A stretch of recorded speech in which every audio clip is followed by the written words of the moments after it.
Hello, everyone. Welcome to another episode of Fate Podcast, where we discuss film, anime, television, and other forms of entertainment. I'm your host, Elijah, and this is my co-host here, Sam. Sam, what's up? What's good? Chilling, man. Living life, living the dream. Amen. I love coming on here talking about, games, movies, and other things, bro. It's my hobby. This is our hobby right now.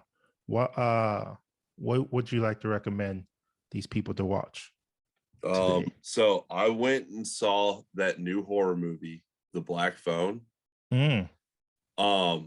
Thoroughly enjoyed it. And it was a movie where like I saw the trailers and I was like, that looks pretty good. No, it did. And as I got closer and like I bought the tickets, I was like, I'm gonna go see it. I was like, I think this is about to be really bad. This is a really bad movie. Like a terrible movie? I just started getting my head. I was like, this is gonna be so bad, dude. I'm like thinking it's gonna be a great horror movie. It's gonna be bad. It was excellent, dude. Really great acting. The main character, who's like young boy, his little sister steals the show in that movie. Oh my god. I mean, there's just a part where she calls some cops some dumb fucking fart knockers, and I just thought that was the most insane, ridiculous, silly thing I've ever heard. It was creepy. Great story. It was directed by Scott Derrickson.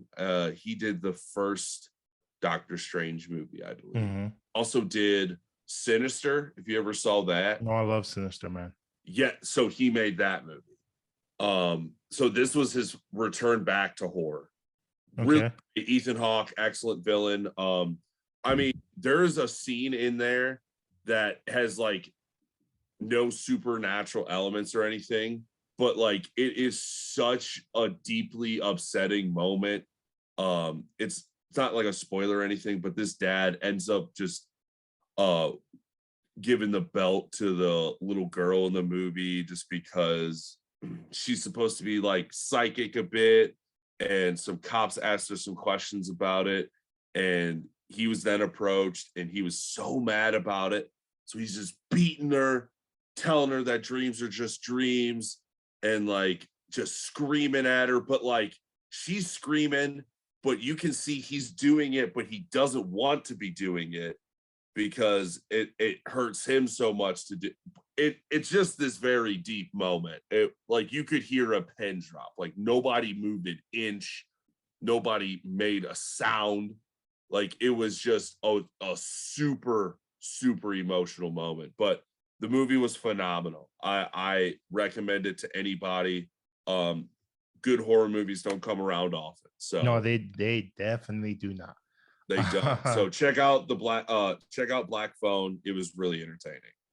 Yeah, man, that's good. I'm gonna watch. I don't know if I'm gonna watch it in the movie theaters. Probably not, but I'm gonna wait for it, and I'm definitely gonna watch it. Actually, my friend, when the trailer came out, he sent me the trailer. He was like, "Yo, this is the type of movie you'll watch." And I watched the trailer. I'm like, "Yo, this seemed interesting." Yeah, it's actually really tense. It's awesome. It's certainly a movie that could have probably upped the scares a bit, but for me, it was cool. And just an aside, when I got out of the movie, there was like this grown man that was just like, I thought that movie was gonna be scary. Wasn't that scary? Dude, you're a grown ass man. Like, it's not gonna be scary. Like, that's not what the movie's for. Yeah, and right now it's tough to even make a scary movie when you're actually scared. To be actually scared. Like I mean, the only movies I think that can do that, Sinister, maybe Paranormal, and The Conjuring, at the top of my head recently. Right. Yeah. Like for me, horror is just to make you unsettled and like uncomfortable and things like that. And like this movie does it. It's creepy too. Yeah. So with me, like, all right, if I don't have anything to recommend, that's because I'm just watching something over again. Like I'm watching One Piece. I'm caught up with One Piece. but since I love it so much and one of my favorite animes, I sometimes go and re-watch different arcs. So that's what I'm watching right now. If you guys aren't into One Piece, get into it. It's really good. Yeah. So today we're gonna start with um something on Netflix, like always, well, like the last couple of times. Spiderhead. The movie recently came out, is buzzing right now. It was number one on Netflix for a while, and now it's still like top 10. I think last time I checked, it's number 6. Um, Dang, it we fell don't that know how far, their huh? algorithm work with the listing, but still top 10. Um, and with me, I came into this movie, Sam recommended it. So I was just like, okay, I came with this movie with no expectations. I didn't know what it's about. I knew who was in the movie, Chris Hemsworth. I know Miles Taylor was in it, Journey Smollett was in it. I know they were in it. I said no, Chris Hemsworth, because that was that's what the picture showed on Netflix. After watching it, it was a solid movie. Um, it reminds me of you know Dark Mirror. Or Black Black Mirror. Mirror. I'm sorry. I love Black Mirror. Wow. It reminds me of Black Mirror, which I love. I love Charlie. Um, and yeah, it reminds me a lot about it. Like, but it was a good, solid movie. It I didn't hate it. I didn't love it. It was something good to watch. What about you, Sam? No, I can certainly agree with you on all fronts there. Yeah, it was just some that like quickly popped up. Like there was all these ads I was getting for it. And like I just saw different posts of like the Spiderhead premiere. And like, first of all, Spiderhead, terrible name. Like, I am not crazy about that name at all. But it was certainly a movie that ended up being a lot better than I thought it was going to be going into it. But I kind of watched it because I was confused what the movie was trying to do. Like I Mhm. didn't exactly get it. So I was like, okay, let me see what this is like all about. And it was definitely thoroughly entertaining. All around, good acting for sure. I don't really have any complaints there. It was all You- interesting. Uh and like I mean, especially from Chris Hemsworth, who was like doing, I think, like a southern accent, maybe. oh no. That little bit was a bit all over the place. Like sometimes it was just like a normal American accent, but then sometimes I kind of thought like, is he from like Tennessee or like some southern state? Like it just, I don't know. But yeah, mainly why I suggested it though is just because I thought there would be an interesting conversation about like the movie itself, like just some of the themes that they were trying to kind of hit within the story. yeah. Tell me about. Especially since like a big thing of it was free will, really. But we can kind of get to that later too, just because I do think them doing the theme of free will was cool, because I always love it when something does that. But it kind of felt like it didn't hit as strong as they thought it would. But we can get to that in a bit. Um, because first, I guess we'll just kind of overview, quick summary of what the movie was, right? Um, so the place that they're in is like some crazy facility, some like security facility where all those people are there because they're in jail. But they opted to go to like a way nicer place. Um, where they could literally like walk around the facility. They got nice bedrooms. They can watch TV, make their own food. But they had to do testing. Yeah. Um, and all of these are like experimental drugs. And basically, like what the movie then does is like as it unfolds, is you get to learn more about the main character, Miles Teller, You get to learn more about him, why he's there, um, and as well as some of the other prisoners, why they're there, why they're doing those things. And the whole mystery of it all is, why are they doing these tests? Why are they being tested for these different things that make them feel these certain ways? Like, why is this happening? And that's essentially it. Yeah. Um, and it kind of reminded me of another Netflix show, Maniac, where it has like drug testing and stuff in that, and is supposed to affect their moods, and they're measuring that sort of stuff. But um, yeah, this movie was really, really interesting. Says a lot about pharmaceuticals, I think. Yeah. It begs a lot of questions about ethics and how far you're willing to go to try and prove a point. And like I said, free will. Yeah, man. It was I, yeah, I was trying to get the point of the film. I'm okay. Is the point of the film um pharmaceutical companies are bad, horrible? Is it like you said, the you know, the is it are they more focused on free will? So there are multiple themes throughout this film. But like you said earlier, I don't think they hit it hard enough to the point where I was just like, goodness grief, like, is something to talk about for the next year, I mean, it definitely enough to talk about for a couple of days and whatnot, but I don't think they hit as hard at anyone else that talked about the subjects. Um, Mhm. Especially when you look at I don't even know if it was trying to be controversial. I just like Don't Look Up was kind of controversial with everything else political, what the people do and the don'ts and stuff like that. But with this, um, it was just you know um, Steve, played by Chris Hemsworth. He's the owner of the company. He's saying that, hey, if you do this drug, you're helping humanity to become better. What you went through, no one else is going to have to go through because you're helping us develop this drug. And that's the sell pitch when you're selling drugs and pharmaceutical companies and all of the other stuff. So it's just like, I don't know. It was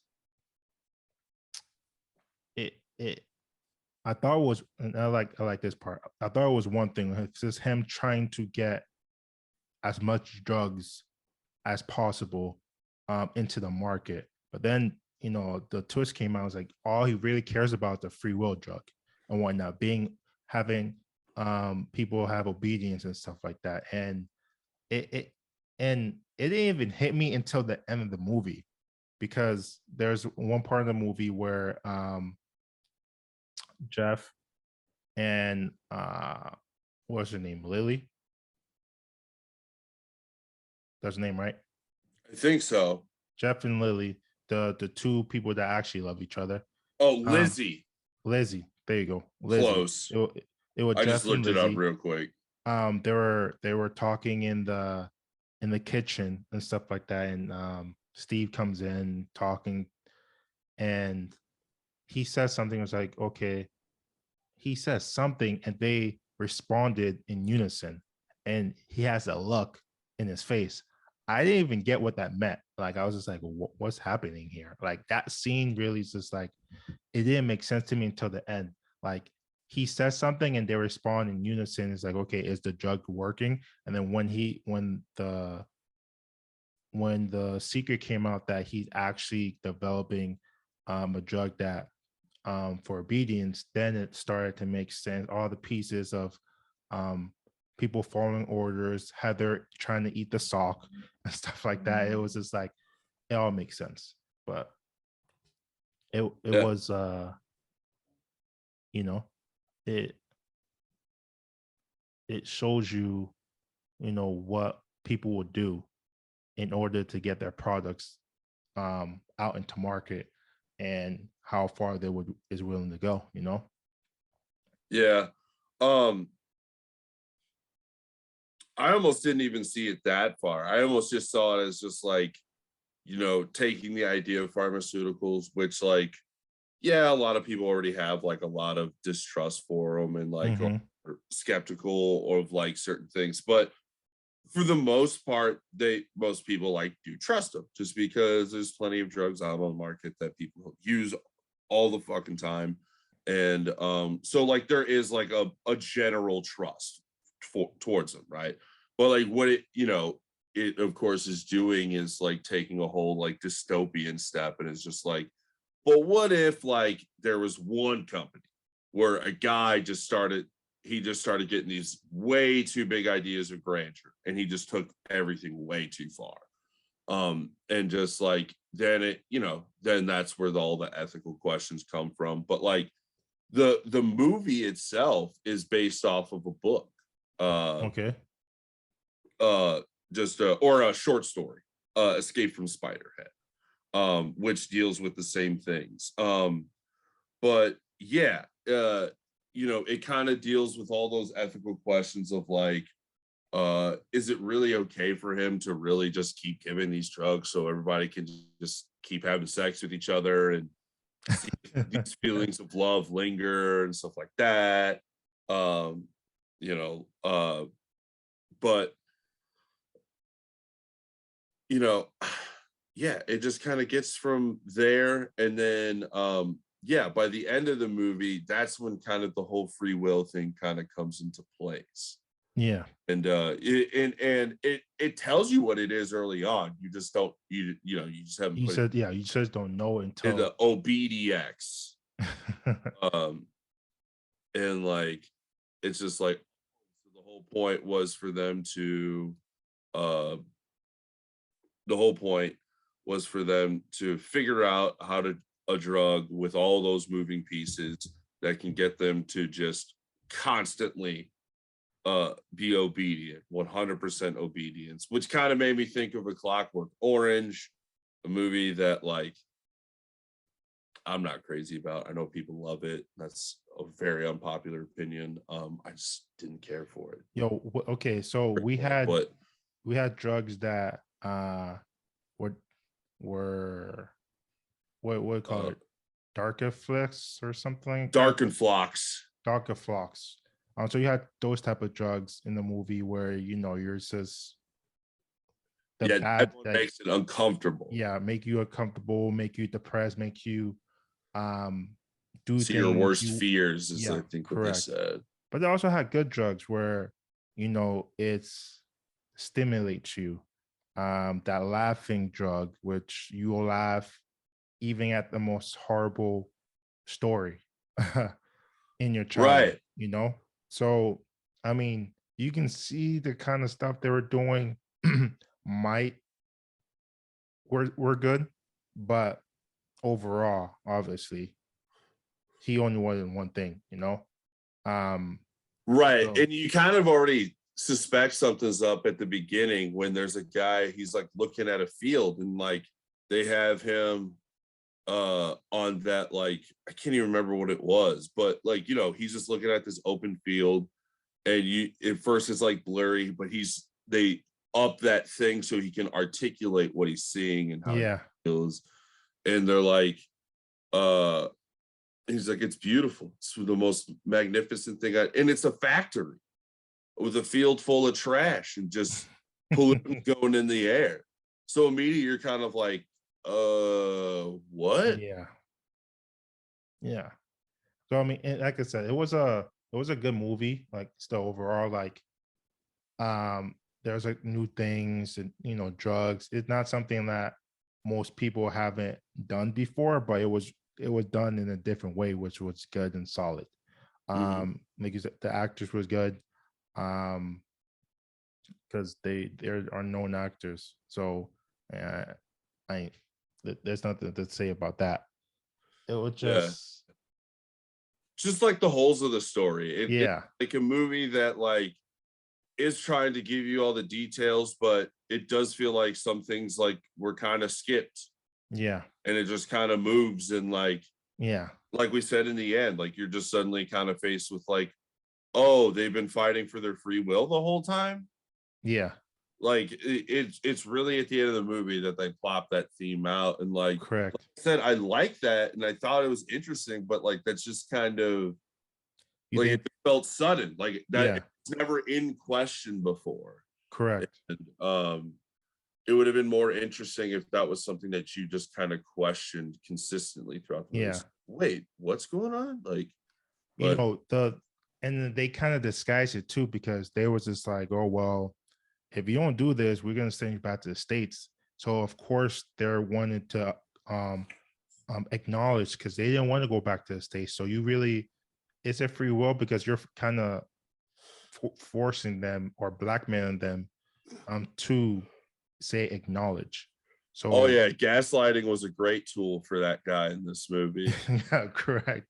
Like, so it's just like, well, you can't really say it's free will because you're just gaslighting, you're just saying whatever you need to say to make them say acknowledge. So yeah, it hit free will at the end, which was you didn't see it until the end. Like now if we probably rewatch the movie, you kind of can see what was trying to be told, but I feel like the first time I needed to know what was being told throughout the whole movie, you know? Yeah, it's not like a movie I feel like I'll rewatch. No, there's definitely not. You know, I would you recommend it to someone else? I would, just because I think that, like I said, I think there's an interesting conversation to be had with some of the things that they talk about in the movie, and like Mm-hmm. is it and the idea of drugs that can alter your mood and your feelings and like make you feel a certain way for like in an extended amount of time, or something that can help you articulate what you're thinking better, just having that feeling of like something on the tip of your tongue and always being stuck. um but yeah, like I think it presents it well of like, yeah, these are drugs that really could be beneficial and probably Yeah, could save lives and yeah, all this stuff. But um how how can we be so sure when it's just already been in a bad spot to begin with, and also like the side effects. Um, hmm he was when he was on the when he Lizzie was on the drug that make her scared of a stapler. He also mentioned, she can have PTSD for that, you know. So it's just like there's side effects, you having that love drug, but then at to a point where say I love you at the first 30 minutes I'm met, but then once the drugs wear off, you'd be like, um, I don't really love you, but I remember everything that happened. you know, I love someone else. So, there's good and the bad, and yeah, there's something to be said about it. Do you wish some of the drugs was real? no, it's too creepy, too creepy. uh at least for me, like, Yeah. plus like you can probably make the argument that there's already drugs out there that No, you probably do right. things anyways. you probably it's like, yo, we have that drug already. With it's not as accurate, but uh yeah, I would definitely recommend this to someone to watch. It not probably everyone. It depends. I Mhm. have to know what type of movie um genres you like, and I'm like, oh, watch Spiderhead, that type of thing. So 1 to 10, what do you rate it?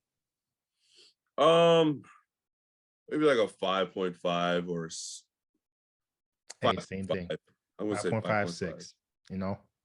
So Yeah, I just looked up the ratings that it was given on Rotten Tomatoes. It's 42 from critics and then 31 from the audience. goodness grief. So, it's not something that a lot of people liked, and it's probably, I didn't look at comments, but I'm sure it's gripes that like we talked about here. Like, it's an enjoyable movie. I like Mm-hmm. the actors. But yeah, it's just the story. It certainly feels like it falls short Yeah. in a number of ways. Yeah, I hate it, but then again, you know, that's the production of a Netflix film. I don't know. Like, is if it wasn't in theaters, would it be more better? I don't know. Like, I don't know. if it had a bigger budget, would it have been more better? I don't know. Anyway, thank you guys for listening to us talk about Spiderhead. Let us know what you guys think. Do you like the movie? Do you enjoy it? If you don't like it, comment below. Follow us at Fate Podcast on Instagram and on YouTube. Subscribe, follow. We love to hear from you. Email us. We want to know what you want us to talk about next. See you next time. Peace. Peace.